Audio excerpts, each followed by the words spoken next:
আমরা মনে করি যে আজকে সরকারি দল হিসেবে তারা যে সংবিধান সংস্কার পরিষদের শপথ নিল না, এটা গণভোটের যে গণরায় এসেছে হ্যাঁ পক্ষে, সংস্কারের পক্ষে, সেই রায়কে বৃদ্ধাঙ্গুলি দেখানো হয়েছে এবং প্রতিশ্রুতি ভঙ্গ করা হয়েছে। সরকার গঠনের প্রথম দিনই যারা প্রতিশ্রুতি ভঙ্গ করলো তাদের কাছ থেকে এই দেশ জাতি বা আমরা কি আশা করব সেটা সবার মনেই প্রশ্ন তৈরি হয়েছে। এবং এটা শুধু রাজনৈতিক প্রতিশ্রুতি ভঙ্গ নয়, এটা কিন্তু আইনি সংকট এবং জটিলতা তৈরি করেছে।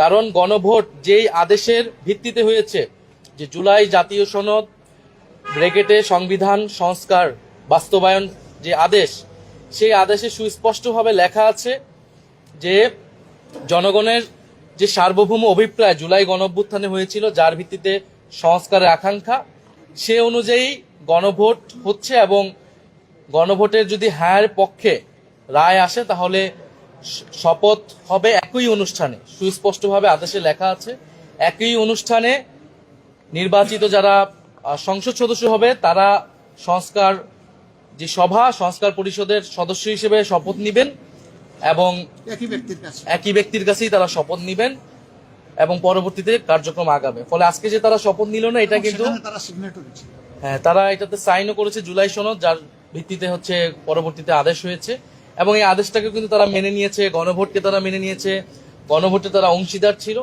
ফলে যেই ব্যাখ্যা তারা দিচ্ছে এই ব্যাখ্যাটি একেবারেই গ্রহণযোগ্য নয়। কারণ গণভোট বলতেছে সংবিধানে নাই, গণভোট জিনিসটাই সংবিধানে ছিল না। গণভোটের বৈধতা হচ্ছে সেই আদেশ। ফলে সেই আদেশ সবাই মেনেই আমরা এই নির্বাচনে এবং গণভোটে অংশ নিয়েছি।